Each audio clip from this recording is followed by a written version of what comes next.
I was speaking to some loved ones a couple of days ago, and they were sort of asking if I would tone it down.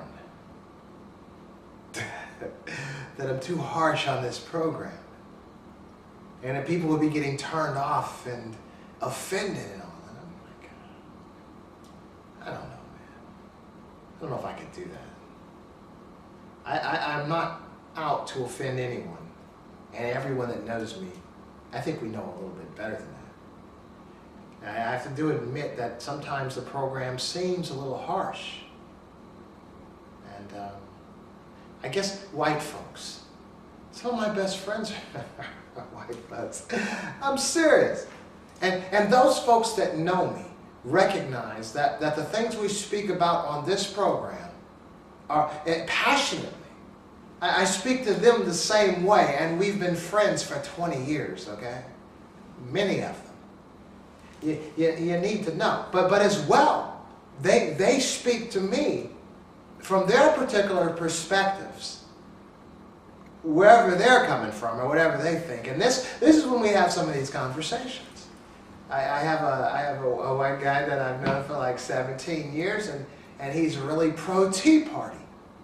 And you know, we've had some real interesting conversations. I mean, and they get heated, they get hot, but they don't get heated to the point where there's any anger or negativity toward the individual. It's just the individual's point of view. And then it's great, because then afterwards, okay, see you later, man, you know. And this guy was talking to me one day, I remember years ago, now maybe 15 years ago, sort of when we really first started talking, he was telling me about how when he was younger, he believed he lost his job because of affirmative action to an African American. And I said, well, how'd you know that? He said, because the guy that was doing the hiring told him. Well, I didn't tell him this. And he was like crying while he's telling me this story. So it was something really personal to him. I didn't tell him this, but I was thinking, you know, well, that guy probably just told you that to make you feel better or not to be mad at him. But you know, so that's even here or there, whether or not it happened. But the point I'm trying to make is, these are the conversations I have with folks face to face, and these are people that I'm cool with, okay? Now, I've been doing this program for a while now, a couple of years. You know, I have another spiritual program on the spiritual station I've been doing for 6 years. But I came to talk here on this program, Listen, Urban Consciousness Revitalization, because there are certain situations, certain circumstances that are unique to black folks, to African Americans. The situations, and we explained it in the last program in depth, and I would hope that you'd ask, you know, try to get a copy of the program, even the website, you know, which will come up shortly here. Contact me through the website, and I'll get you a copy, you know, of the last program. It's called When Black Folks Said No. And it's about a 45 or so minute program, but it's really eye-opening. But it really gives you to recognize that we have a unique situation in this nation as African Americans, and I just didn't feel comfortable just, you know, it's sort of like if you have like 2 or 3 kids, and one of your kids is really in trouble, and you're just berating that child or dealing with that child's unique personal issues in front of the other 2 kids. No, y'all send the other kids out, you know. And I'm talking to you. Now this program is for white folks as well, because to me, if you're really honest and you really want to understand black folks, this is the perfect program for you. Because all I'm doing is just bringing up stuff that seems to be true. A lot of things that are true that, especially as African Americans, we have recognized for so many years. And, you know, and it's not our imagination. And these are real things that we've had to suffer through. But they're just going on unspoken.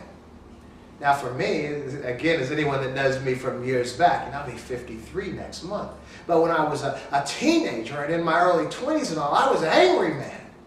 And I was angry because of the racism and the prejudice, and you know, I was raised, my family, they're pretty intelligent folks, the family I came up in. I think I'm probably about the dumbest one in my family.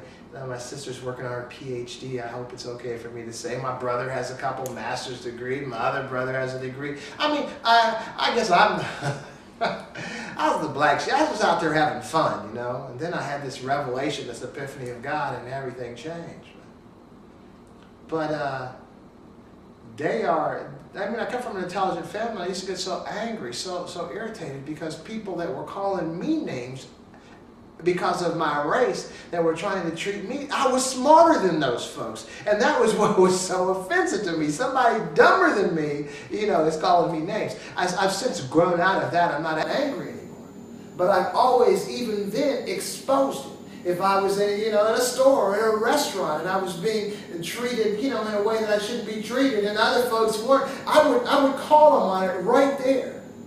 Okay, I never ever put up with that stuff. Okay? And so now I'm a person, I'm kind of chilled out, I'm an older person, I don't get so angry. But I still call a spade, you know what I'm saying? I'm still going to put it out there.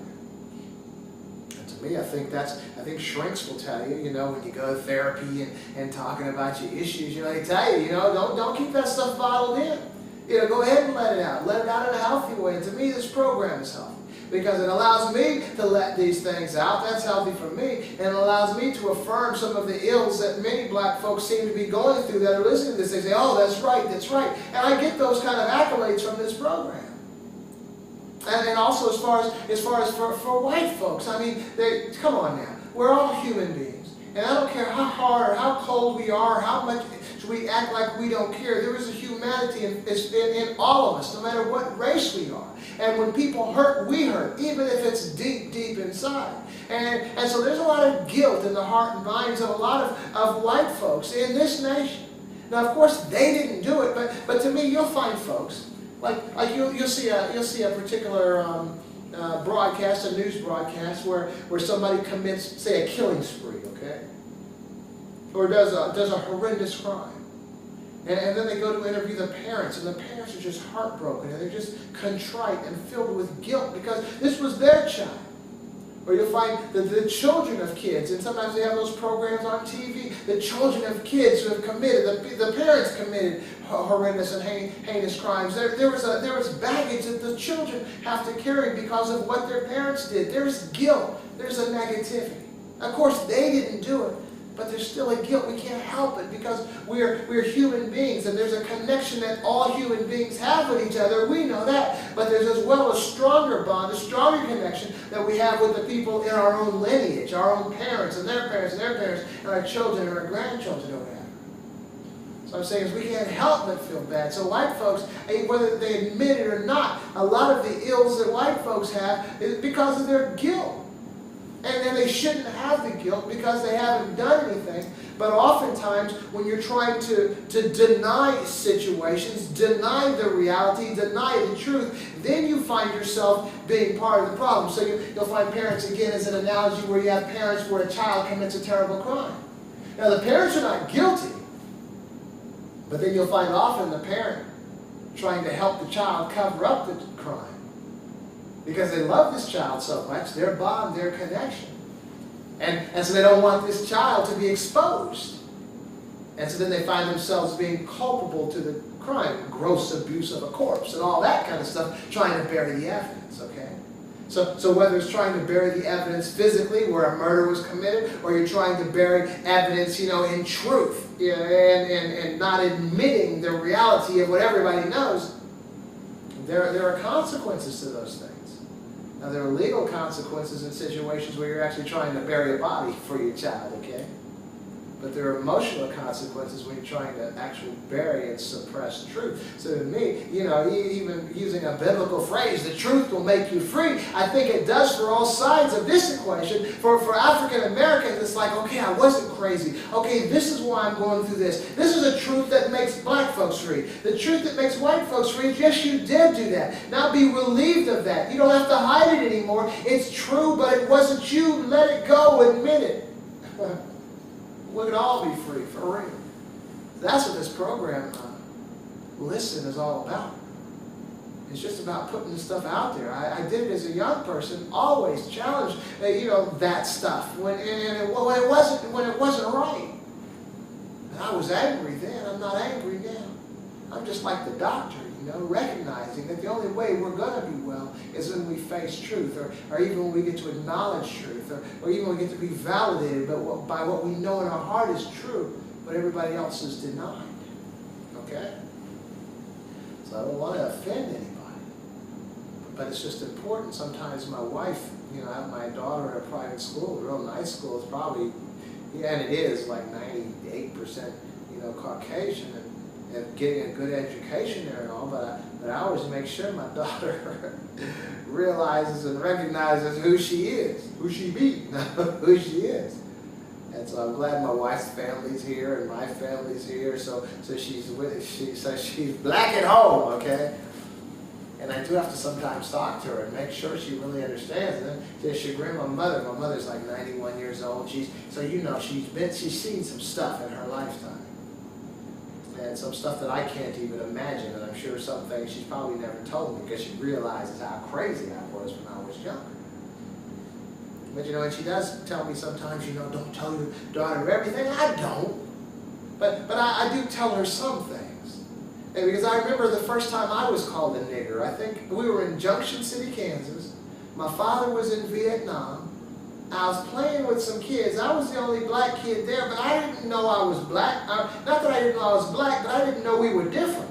We're just kids playing. All of a sudden one of them calls me a nigger, and I'm like, nobody prepared me for that.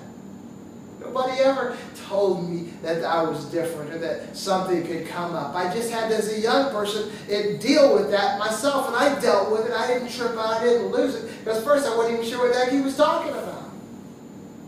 But then you find for me, like all through my life, many, multitude of situations, racist situations, name-calling, attacks and all kinds of negativity, unfair treatment in school by teachers, by principals, by employers, all kinds of things. African Americans, you know what I'm talking about, and maybe white folks can't quite comprehend this. Maybe they didn't see it. A lot of times they were the perpetrators, maybe unknowingly, but I kind of find that hard to believe. But I suffered a lot with all of that stuff growing up from that time I was like 8 years old. Through elementary school. I remember in the 3rd grade being accused of stealing something, and not having done that, but just as adults were just ragging on me to where I was just crying, and I went home. I didn't tell my family. Now the teachers were kind of nervous. Because I didn't realize now in retrospect, I recognize that was in the 60s. That was the Black Panthers was going, that was, all these things going on, that I wasn't even aware of. They were aware of. So they called my mother saying, Martin's going to be kind of crying when he comes home or upset. They didn't even tell her what it was about. And then I told her, only because they called her. But I went through a lot of things that I was ashamed to bring up. Even as a child. So these were things I kept bottled up. See, now these are things a lot of white folks can't understand, and black folks that were born and raised in black communities, you can't understand this either. But there are African Americans that are not born and raised in black communities that suffer a lot. You might be thinking or having whatever names or labels putting on those type black folks, but I promise you, they've been through more discrimination, they've been through more racism, they've been through more issues than you have if you were raised in all black neighborhoods. Okay, so just consider that. And so I have to make sure that, given this world that my daughter is coming up in, I have to make sure that at least she's prepared. Now, some of y'all know I have her in the martial art. I practiced martial art from like the time I was 14 for many, many years. But now she's 6. I wish my parents had started me when I was 6, man. I would have been really tough. But anyway, she started when she was 5, actually. And my goal is to get her to a point of being able to protect herself. But as well instilling a confidence in her, not simply that she could whip people that mess with her, but that's a good thing too. But as well just recognizing in her mind that she's going to accomplish, like say her black belt by the time she's 8, that she's accomplished something that most people can't accomplish. And to me, this is like a foundation of wellness for your mind, for your psyche, that I can do anything that I want to do. I have a buddy, he's living in Dayton right now, and he's working on trying to get a rowing club together for African American youth.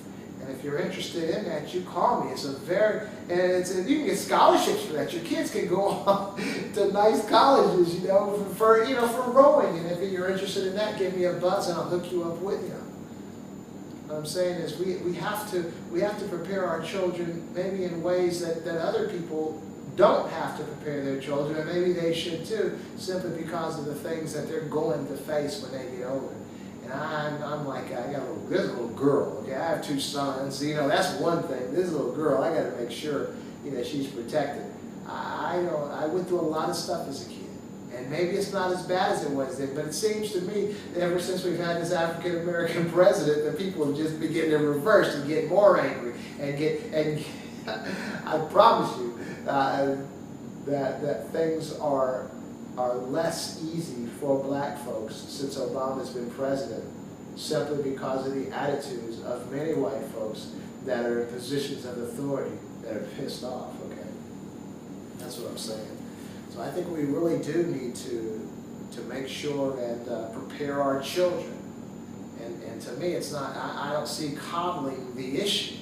I don't see being careful about what I speak or what I say. I mean, that's what somebody told me the other day. Yeah, I'm just too harsh.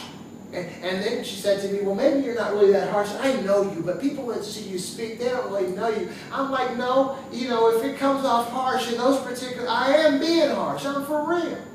Yeah, but look how much offending you are, people that won't watch your program. I'm like, the people that are being offended and won't watch the program, and the people that will turn the program off are not the people I'm speaking to, okay? You see what I'm saying?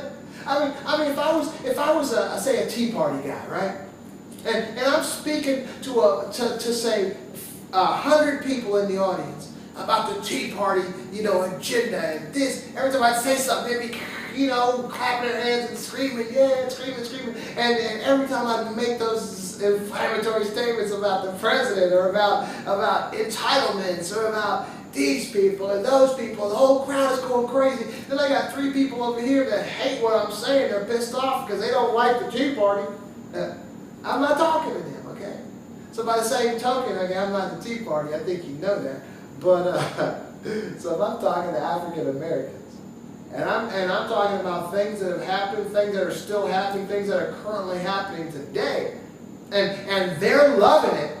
Now, there are going to be some people that are ticked off when I say, there are more white folks on welfare than there are black folks. These people might get ticked off. When I say, well, Appalachia is just another ghetto, I guess you're right. These people are going to get pissed off. When I start talking about the welfare system, how the rich corporations are supplying the supplies to all the welfare station offices nationwide, and they're making multi-million dollars for the welfare system being in operation, about how big business doesn't want the welfare system to shut down because that's where they're making their money, by supplying all the supplies to the welfare system. When I tell people that the free Obama phones that African Americans are getting in the neighborhoods are really making multi-million dollars for the cell phone and the service providers that are getting millions of dollars from the government for giving these so-called free phones to these poor people, the poor people are just being used to line the pockets of the cell phone and the service provider companies. People are getting mad. Oh, well, they're not the people that I'm talking to. What I'm saying, and so I'm talking to African Americans right now, because you've been being talked about all of your life. We've been ragged on. It's funny how, what I really find amazing is even watching the things with the president, with Obama, and then some of the black congressmen will make a statement and people come out and say, that was a racist statement. Man, you look at the past 300 years of slavery, and then 100 years of trying to get your human rights, and even now needing laws just to make people treat you right, and then I'm going to say something and somebody's going to call me racist just because I said something. Man, we got too many lynchings. We got too many murders, too many tortures, too many millions and millions of dollars of handouts, the Homestead Act. I mean, you're talking about, people talking about entitlements. The reason that black folks are so far behind, because there have been entitlements ever since this nation came into being, except people of color and black folks were not in the process. They weren't able to get any of those entitlements. So, I mean, I'm talking about we can't, and then you're going to call the black man a racist because he says something that ain't right. Man, come on now. Come on now. I mean, so this is who I'm talking to. Now, I'm not saying anything harsh. I am not ragging on anybody, but we just have to be honest, and we just have to be true. And if the truth is going to offend folks, what can I say? I mean, and this is what I told her. I said, we've had years of lynching. We've had years of slavery.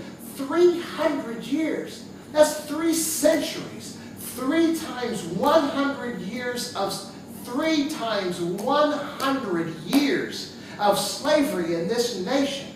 Then a war was fought, and then slaves were freed in 1868, and then people were lynched and murdered and killed even after the slaves were free. And even now, 400 plus years later, we have to have laws to make sure people act right to African Americans. Through all these years, you have an African American president, and you see a fervor of a party come together and unite just because a black man is president. And then I say things, and I'm being advised to say things nicer to change my tone so nobody's offended. And all I'm really trying to do is help the disenfranchised, help folks that aren't well to be well, just shining some light on some truths, and I'm being asked to tone it down and to speak right, and don't talk like that and don't look like that. And you know, I appreciate the folks that love me because they're trying in their minds to help me. And then I was directed to this website of this woman. She's a professor. Her name was Melissa Harris something. I don't know, but if you put Melissa Harris in YouTube, she'll come up. African American woman, professor, really intelligent. And as I was suggested, I should look at her, and then I could kind of understand how I should be talking. Because she's like saying the same thing, except she says it laughingly and nicer than me. Maybe, I don't know. It's something I learned a long time ago, something I think William Shakespeare wrote. This above all, to thine own self be true. You just have to be yourself. You know, I came up in certain churches where they would have certain ministers that were like the stars, you know, and every young minister coming up behind would be trying to act like and talk like and be just like, you know, this particular minister or that particular minister. But everybody is unique. When I learned a long time ago, I can't be like this person. I mean, of course, I like maybe to stand up and, you know, and do this and do that, or, you know, and maybe, you know, even when as a minister, I like to be able to do that, you know, that same preaching they call it, but I can't do that either. You just got to be yourself, and that's what I'm being right now. We have a long way to go, and we need to be well. And that's all we're talking about. And if I'm hurting somebody's feelings, you know, don't watch this program. Okay, turn it on in a half an hour, and there'll be something else on. For real. But anyway, I guess that's enough of that, right? I didn't mean to stay so long, you know, on this particular point. I wanted to talk about being well. I wanted to talk, you know, one of the things I think with the politicians, especially the right politicians on the right, the African American politicians on the right that are so embarrassed about people and black folks and wanting black folks to be this way or that way, and how come I think that we have deeper issues. And everybody knows right from wrong. Everybody knows the things you should do and shouldn't do. And that really doesn't help. Just identifying the problems that people know that they already have. Just like when you find, you know, as we talked about white folks with the guilt of the past, which they really shouldn't have, but they do feel. So I can't tell you not to feel guilty if that's what you have. And then your responses to your guilt, or your responses to covering up, or your responses to your silence are manifesting in other destructive ways, either to yourself or other people around you, maybe African Americans, because of an attitude. And so I can't tell you not to be that way or not to act that way and know you're going to change. That's like saying, trying to legislate. That's what I find the problem in the churches today. When you can read the Bible and say, well, no, you're supposed to love your enemy. Okay, thanks. Now, who's going to love their enemy just because they read that in the Bible? Nobody? Okay. But there are deeper issues. And if we can begin to examine the deeper issues, you know, why do I hate this person? Why do I hate people that look like Muslims? Why do I hate people that are dark-skinned? Why do I hate people that have a country, you know, accent or country tone to their speaking? If we can go deeper, almost like explorative surgery to find out, where the illness is, where that bullet was lodged. We can find our way to dig it out. So rather than simply rag on folks, black folks or white folks or anyone, because even the issues the issues that white folks have with black folks, there are reasons why they have those issues. None of them are valid, really, if you're grouping an entire people, because I remember when I was in corporate America, I worked with this girl, and she was overweight, tremendously. And she wouldn't wear a seatbelt driving. Now the reality is, and nobody would say, we understand the seatbelt was probably a little bit uncomfortable for her. But she, and now you're talking about a 4.0 graduate from UD, okay? Intelligent girl. She said she refused to wear a seatbelt because one time she was in an accident and she tried to get that seatbelt off and it was stuck. And so now she's mad at seatbelts and she'll never wear one again. You believe that? Now believe me, that's what she said, that's what happened. But do you believe that she's really mad at the seatbelt and that's why she won't wear it? Or she's got another reason why she can't wear a seatbelt, and it's easy for her to justify it by blaming it on the seatbelt. Okay? You get that? I think you do. I think we have to be very careful and try. It's a very difficult task to be able to judge yourself. Sometimes, I say often we need to find a way to step outside of ourselves and look at ourselves and ask ourselves, is this the way it's supposed to be? Sort of like how many times have you stopped smoking cigarettes if you're a smoker, or if you ever smoked? Why did you stop? Because there was a point that you were enjoying smoking, or you probably wouldn't have been doing it. But there was another point where you're able to step outside of yourself and look at yourself and recognize, although I enjoy smoking this cigarette, it's hazardous to my health. Stepping outside of ourselves and looking at ourselves and judging ourselves. Don't justify. Recently, a woman I know had a stroke, and she's all jacked up, and she's still smoking like crazy. And she said, well, it's because the people I work with, they aggravate me so much. Rather than stepping outside of herself and looking at herself and judging and trying to find a way, it was easier just to blame somebody else for the plight in her life.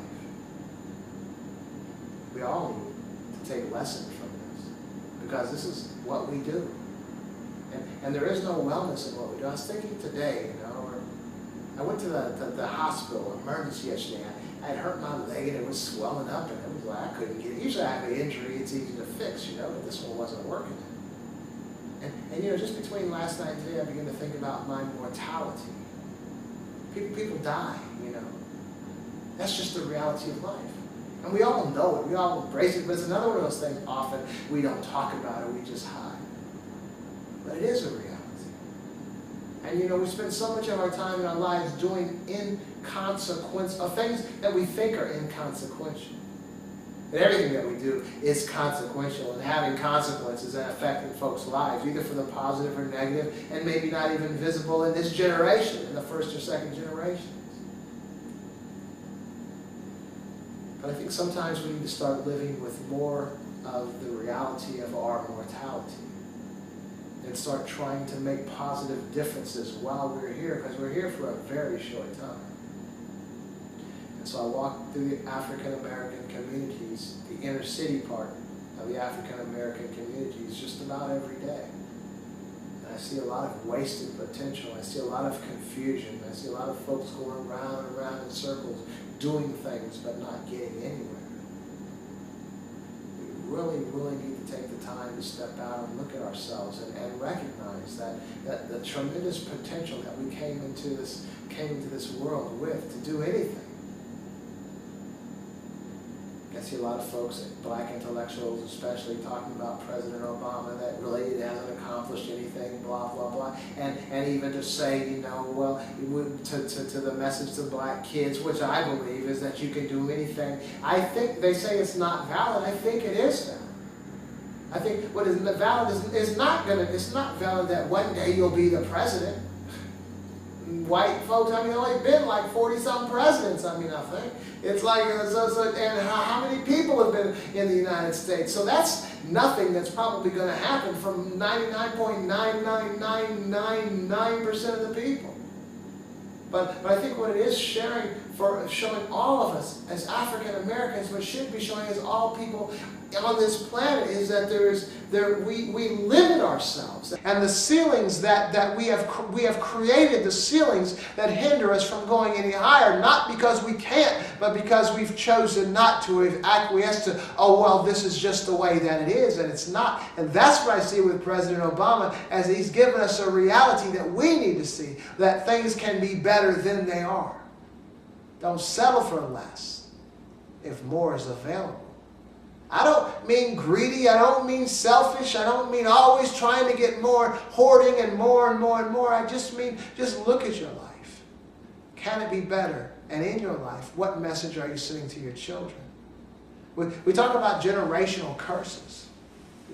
And we recognize that the generations following oftentimes emulate the generation that they came out of. It's true. Now, if you're satisfied with the lifestyle that you're living, if you're satisfied with the neighborhood and the things that you're all about, that you don't mind your kids coming up in that, you're fine.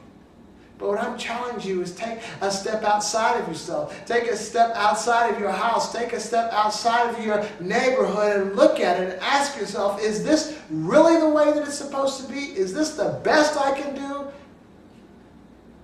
telling you, man, people in the black community, I mean, it's a white community, but this is an urban program right here. We're smoking a lot of weed. We're drinking a lot of alcohol. And one thing weed and alcohol does, it sort of helps you just be satisfied in the situation that you're in. It's not a good place to be. Not a good place to be smoking that weed. It's not doing good for you. You might enjoy it, it might be happy, but look at what you're doing. I mean, what you're doing is you're in a particular situation, in a particular place in your life. And in order for you to be happy and content in your mind, in your brain, you have to deaden a part of your brain with that weed, okay? So then what is that really saying? Why is it you find more joy when your brain is not functioning properly than when it is? The reality is something is wrong in your life. And your kids are watching. And your kids, more often than not, are going to become just like you. And often, and unfortunately, too often, kids not only become like us, they crank it up to even a higher level than we're at. And we wonder why my child's life is destroyed, why they've totally jacked up their future, why they've got nothing, why they're in the grave right now. You take a step outside of yourself and look at yourself. The answer just might be as plain as day. Well, it looks like we've run out of time for now. Now, before I go, I want to say, I mean, we can leave it kind of negative and kind of feeling bad and everything, but what I firmly believe, I mean, I've made a lot of mistakes in life. But to me, it's like the light bulb, the idea of the light bulb when the light goes off. Because to me, I never cry about spilled milk. And I've spilled a lot of it. I never cry about what could have been, what should have been, but because of the mistakes or because of decisions and choices I've made, they're not going to be. This has been, I don't know if you're going to gift in my life. It was a frustration maybe to my parents' life, me coming up. Because I was the child that did a lot of things that I shouldn't have done. I was the one. They always talk about that one in the family they call it the black sheep or whatever. That was me. But I don't worry about what could have been or what should have been. This is now. This is where the light bulb comes on now. And if it took me until I was 34, until I was 44, or today take me until I'm 52 or 53 next month, if that's how long it took. But at this point on, I'm not going to be like that anymore. And so it's never too late. As long as you're alive, it's never too late. It's never too late. Well, I do want to thank you once again for joining me and listening. And I want to invite you to listen again. You take it easy.